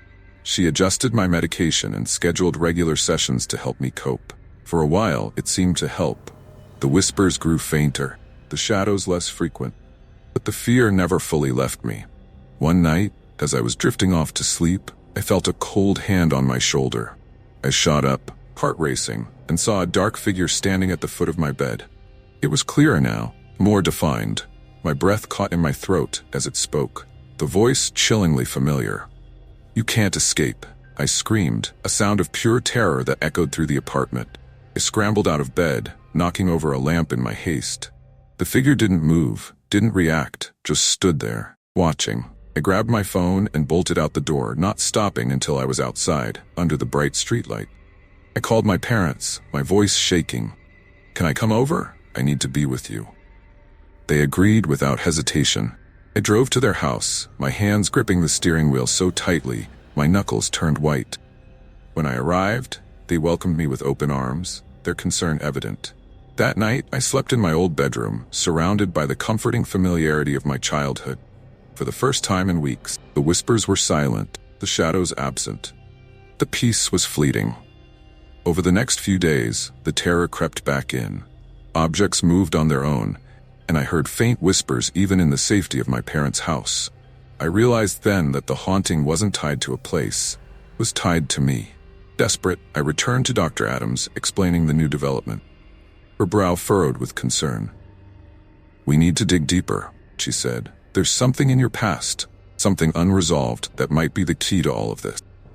We began intensive therapy, delving into memories I had long buried. It was painful, confronting old traumas and fears. But slowly, we began to uncover the roots of my torment. There had been an incident in my childhood, a time when I had felt completely powerless and terrified. I had suppressed the memories, but they had festered, manifesting now as the horrors that haunted me. With Dr. Adams' help, I began to confront those old fears, to face the darkness within. It was a long, arduous process, but gradually, the whispers grew fainter, the shadows less oppressive. I learned to reclaim my power, to assert control over my mind and my surroundings. The terror never fully disappeared, but I learned to live with it, to manage it. I continued my sessions with Dr. Adams, finding strength in the progress I had made. My days were never the same as before, but they became bearable, even hopeful at times. And while the shadows still lurked at the edges of my vision and the whispers occasionally echoed in the silence, I knew one thing for certain. I was no longer running. I was facing the darkness. And in doing so, I had found a way to reclaim my life. It was 1995. I had just moved into this old house in a new neighborhood. I didn't know anyone around here, and the place still felt strange and unwelcoming. It was a rainy night, kind where the wind howls and the rain pelts down so hard you can barely hear yourself think. I was alone, trying to settle in, surrounded by boxes and the remnants of my old life. I remember that night vividly. The electricity had flickered a few times, casting eerie shadows across the walls. I had just sat down with a book, trying to drown out the unsettling sounds of the storm, when it happened. A loud, frantic knock on the front door shattered the fragile peace. My heart skipped a beat. Who would be out in this weather, knocking on my door with such urgency? I hesitated, my mind racing with possibility. Maybe it was a neighbor in trouble, or perhaps someone who had broken down in the storm. But deep down, a sense of dread clawed at my insides. I got up slowly, my footsteps echoing in the quiet house, and made my way to the door. As I reached for the handle, I paused, then decided to turn on the porch light first. The yellow glow illuminated a figure standing there, drenched from head to toe. His clothes were torn, hanging off him in ragged strips. Mask covered his face, and his hair was a tangled mess, dripping with rain. He had a small cut on his cheek, trickling blood that mixed with the rainwater. "Can I use your phone?" he gasped, voice hoarse and urgent. "Some guys are after me, and I need to call the police." Every instinct told me to shut the door and call the police myself. The fear in his eyes was so real, so palpable. I swallowed hard and stepped aside, letting him in. I pointed to the phone, my hand trembling slightly. "Thank you," he said, his breath ragged. As he walked past me, a chill ran down my spine. Little did I know, the real horror was just beginning. He stepped inside, leaving a trail of water on the floor, and headed straight for the phone. closed the door behind him, the sound of the rain now muffled but still roaring outside. The air inside the house felt heavy, oppressive, as if the storm had followed him in. I watched him from a distance, my eyes fixed on his every move. There was something unsettling about him, something that made my skin crawl. Picked up the phone with shaking hands and dialed 911. I could hear the operator's voice faintly, asking about the emergency. But instead of pleading for help, his voice took on a strange, calm tone. "I need to report a crime," he began, his eyes flicking towards me, then away. "A double murder that happened a few weeks ago." My blood ran cold. I felt like the walls were closing in, the room growing darker, the air thicker. He continued speaking, giving the operator an address I didn't recognize, the names of victims I'd never heard of. His voice was steady, almost detached, as he described the gruesome detail. "I stabbed them both," he said, his voice barely more than a whisper now, yet it felt like a scream in my ears. The woman tried to fight back, but I couldn't listen anymore. My mind was reeling, trying to process what was happening. Was this real? Was I dreaming? I looked around, desperate for something, anything that could help me. That's when I saw it. The shotgun I had been cleaning earlier, leaning against the corner of the living room. My heart pounded in my chest. The stranger was still talking, his back to me. I moved slowly, trying not to make a sound, inching towards the shotgun.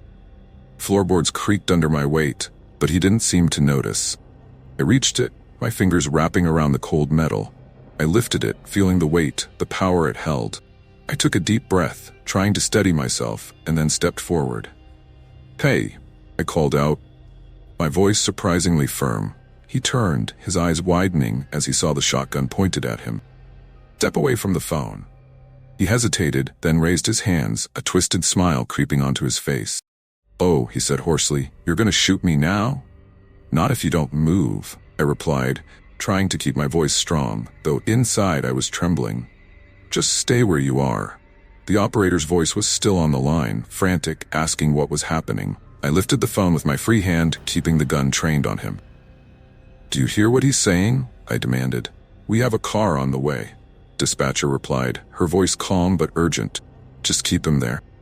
"I've got a shotgun aimed at him," I said, my voice shaking now.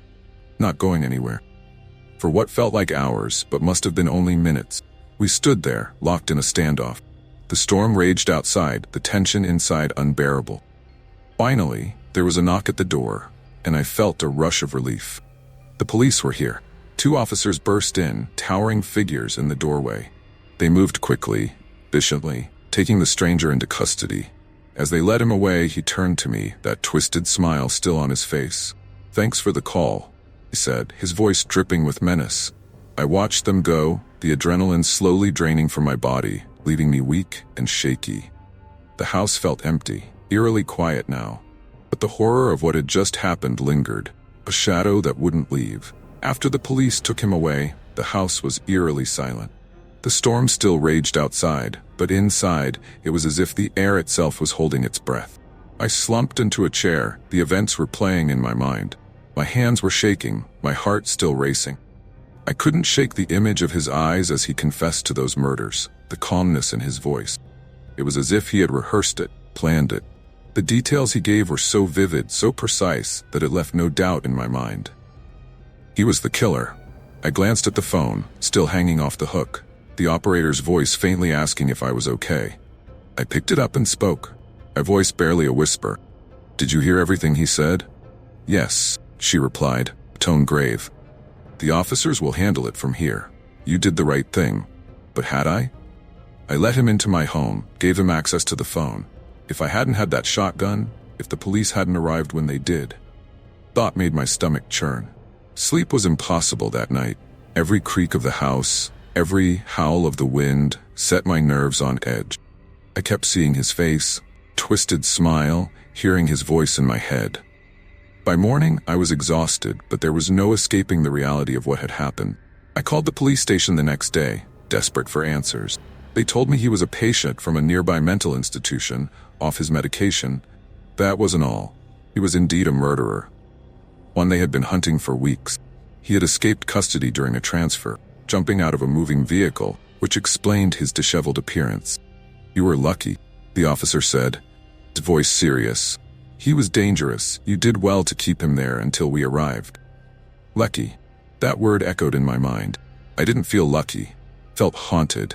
Every time I closed my eyes, I saw his face, heard his confession. Fear didn't leave when he did. It stayed, lurking in the shadows, a constant reminder of how close I had come to something truly horrific. From that day on, I couldn't stay in the house alone. Every knock at the door, every unexpected sound sent my heart racing. I started seeing things, shadows that moved, figures standing in the corners of my vision. I knew it was my mind playing tricks on me, but knowing didn't make it any less terrifying. The anxiety grew, tightening its grip on me. I couldn't sleep, couldn't eat. The house, once a symbol of a fresh start, became a prison. Memory of that night was a weight I couldn't escape. And always, there was the lingering question. Why me? Why my door? Why my phone? The randomness of it all was the most terrifying part. I began to understand that the horror didn't end when the police took him away. It stayed. Part of me now, a darkness I couldn't shake. The house might have been empty, but the terror it held was all too real. And it was here to stay. As days turned into weeks, the shadows in my home seemed to deepen. The memory of that night was a specter that refused to leave. I couldn't escape the feeling of being watched, the sense that something or someone was always just out of sight. Sleep became a distant memory, replaced by long, restless nights filled with anxiety and dread.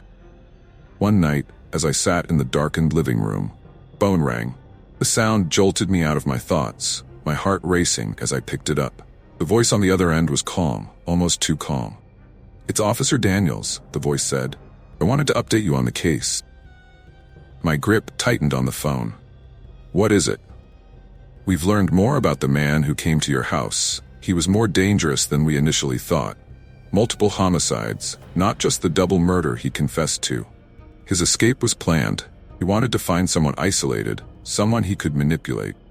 The words sent a chill down my spine. I glanced around the room, feeling the walls closing in. "So why did he come to me?" "The randomness is what makes it so terrifying," Sir Daniels replied. "He chose your house because it was dark, because you were alone. But you handled it well. You stayed calm, and that's what saved you." Calm. The word seemed almost laughable now. There had been nothing calm about that night, nothing calm about the way my life had spiraled since then. But hearing it from the officer gave me a strange sense of closure. I thanked him and hung up. The fear still lingered. It wasn't just about that night anymore. It was about the shadows that had crept into every corner of my life. I had to find a way to reclaim my home, my sanity. I decided to make a change. I couldn't keep living in fear, letting the memories control me. I started seeing a therapist, talking about the anxiety, the nightmares. Slowly, very slowly, the shadows began to recede. I also took steps to make my home feel safe again. New locks, brighter lights, even a security system. It was all about taking control, about not letting the darkness win. The process was slow and painful, but it was necessary. Months passed, and while the fear never completely vanished, it became manageable. I began to reclaim parts of my life that had been lost to the terror. I started seeing friends again, venturing out of the house more. Each small step felt like a victory. Then one night, as I was settling into sleep, I heard a knock at the door. My heart skipped a beat, but this time I didn't freeze. I grabbed my phone, checking the security camera. It was a neighbor, someone I had come to know and trust. "Just wanted to check on you," she said when I opened the door. "Saw your light was still on." I smiled, a real genuine smile. "Thanks. I'm okay, really." As I closed the door and locked it behind her, I realized something. The fear would always be a part of me, a shadow in the back of my mind. But it didn't have to control me. I could face it, live with it, and move forward. That night, for the first time in what felt like forever, I slept soundly. The storm had passed, and while the memory of that night would never leave me, it no longer held the same power. The horror had given way to something stronger, resilience. And that, I realized, was the true ending to my story. I had always dreamed of escaping to the wilderness, far away from the hustle and chaos of the city. So, when I finally got the chance to take a solo trip in an RV, I jumped at it. Montana's vast, untouched landscape seemed like the perfect place to find some peace and solitude. I remember the last conversation I had with Sam before I left. He was practically begging me not to go. "Peter, seriously, it's dangerous out there," he said, his voice tinged with worry. "You're going alone into the middle of nowhere. It's not just about getting lost, it's about being completely isolated." I laughed it off, making a joke about needing some me time, and promised him I'd be fine. "I'll be off the grid and loving every minute of it," I said. His concerns were a distant echo as I drove away, the city's lights fading in my rearview mirror. The drive was long, and as the sun dipped below the horizon, the landscape grew darker, more foreboding. I lost cell service miles ago, and the only sounds were the rumble of the RV and the occasional hoot of an owl. The wilderness felt alive in a way I couldn't quite place, almost as if it was watching me. Finally, I arrived at a secluded spot I'd picked out on a map. It was supposed to be a perfect spot, remote and quiet. But as I stepped out of the RV, I couldn't shake the feeling that something was wrong. The air was unnaturally still, and a chill ran down my spine. I brushed it off as nerves and started setting up camp. While preparing for the night, I noticed a series of old, weather-beaten signs warning against camping in this area. They were barely visible, half buried under leaves and dirt. I laughed it off, thinking it was just local superstition or overzealous park rangers. After dinner, I tried calling Sam again, just to check in. But as I dialed his number, the call dropped, swallowed by the silence of the wilderness. "Great," I muttered. "Now I'm really off the grid." The night fell quickly, and the silence was unsettling. It was a deep, oppressive quiet, broken only by the occasional snap of a twig or the rustling of leaves. I tried to convince myself it was just the sounds of nature, but every creak and whisper seemed amplified in the dark. Suddenly, I heard a faint, disconcerting sound, a soft, rhythmic tapping against the side of the RV. My heart pounded in my chest as I froze. Listening, the tapping grew louder, more insistent, and I could feel a cold sweat forming on the back of my neck. I peered out through the window, but the darkness outside was impenetrable. There was nothing there, just shadows and the endless black of the wilderness. I told myself it was just my imagination running wild. Maybe it was just a branch tapping against the RV. But deep down, I knew something was terribly wrong. The feeling of being watched intensified, and I couldn't shake the sense that I was not alone in this desolate place. As I lay in bed, trying to convince myself that it was all in my head, the strange noises continued. Each one was more unnerving than the last. Closed my eyes, hoping to drift off to sleep, but sleep wouldn't come. The wilderness outside seemed to close in on me, a suffocating blanket of darkness that promised no escape. This was supposed to be a peaceful retreat. Instead, I was left lying in a bed of fear, knowing that the isolation I sought might just be the thing that drives me mad. The night dragged on, each minute stretching into an eternity. I kept telling myself it was just nerves, first-time jitters, nothing more. But the feeling of dread only grew stronger with each passing hour. I finally managed to drift off into a restless sleep, only to be jolted awake by a loud crash. My heart raced as I sat up in bed, straining to listen. The RV's interior was shrouded in darkness, and I fumbled for the flashlight on the nightstand. The beam cut through the pitch-black room, revealing nothing out of the ordinary. As I reached for the door to investigate, I noticed that it was slightly ajar. I was sure I had locked it before going to bed. The unsettling thought that someone, or something, might have been tampering with it sent shivers down my spine. I hesitated for a moment, then pushed the door open and stepped outside. The cold night air hit me like a slap, and I shivered involuntarily. The flashlight illuminated the area around the RV, and my eyes were drawn to the ground, where I spotted something that made my blood run cold. A series of old, weathered signs half buried under leaves. They were barely visible, but unmistakably ominous, warning against camping in this area. I had seen them earlier, but now, in the eerie glow of my flashlight, they seemed to take on a sinister edge. I swallowed hard and tried to convince myself it was nothing, just an old prank, or some forgotten relic from the past. I turned around, determined to shake off the anxiety and go back to sleep. But then I noticed something else. Faint, strange light flickering in the distance. It was a soft, yellowish glow, moving erratically. almost as if it were floating.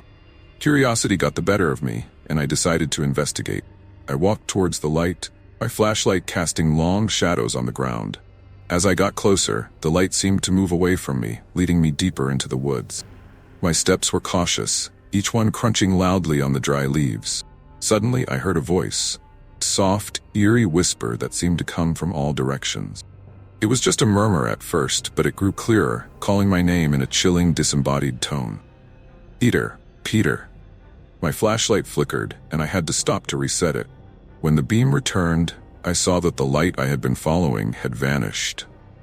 In its place was an old-fashioned lantern lying on the ground, its glass cracked and covered in grime. I picked it up, feeling an inexplicable sense of unease. The lantern was cold to the touch, and the glow it had emitted was nowhere to be found. I turned to head back to the RV, but as I did, I noticed something even more disturbing. Footprints in the dirt leading away from the lantern. They were too small to be mine, and they seemed to go in circles, as if someone had been pacing around in a panic. My heart pounded as I followed the tracks back to the RV, but the footsteps abruptly stopped, leaving me with a sinking feeling that whatever had been here was still nearby. As I reached the RV, I saw something that made my blood freeze. The door, which I had thought was securely closed, was now wide open. My mind raced with terrifying possibilities. Had someone been inside? The tapping noises from earlier seemed to come rushing back to me with renewed intensity. I closed the door and locked it, my hands shaking. I leaned against it, trying to catch my breath. But the oppressive silence outside was unbearable. The forest felt alive with unseen eyes watching me, the whispers growing louder, more insistent. I stumbled back inside, the lantern still in hand. I wanted to call Sam again, to hear a familiar voice, but my phone was dead. Again. I was truly alone in this desolate place, and every sound, every shadow seemed to mock my isolation.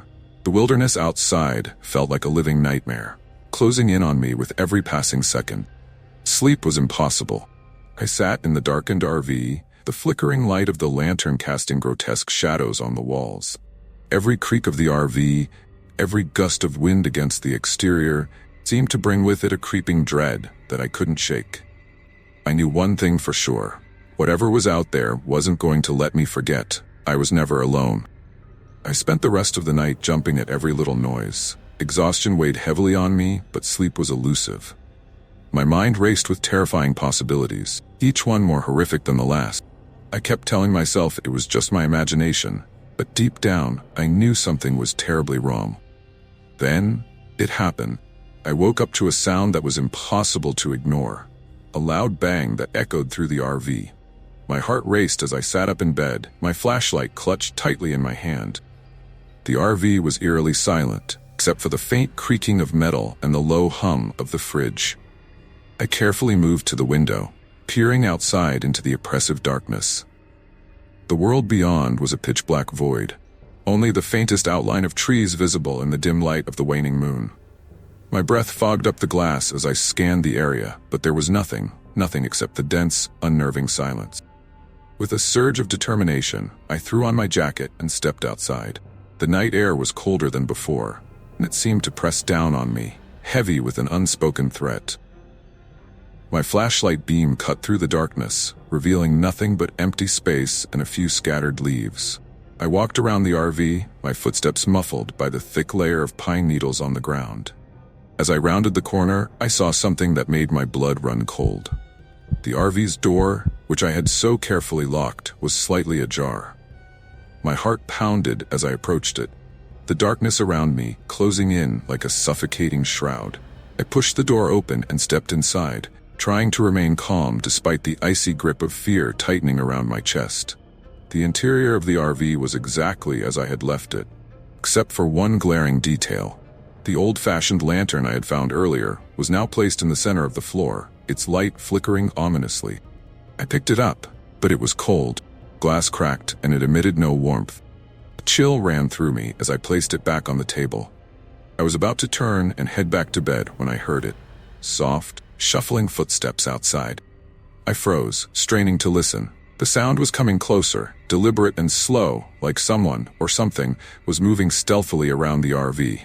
With trembling hands, I peered out the window. There, in the darkness, I saw a shadowy figure standing just beyond the edge of the light's reach.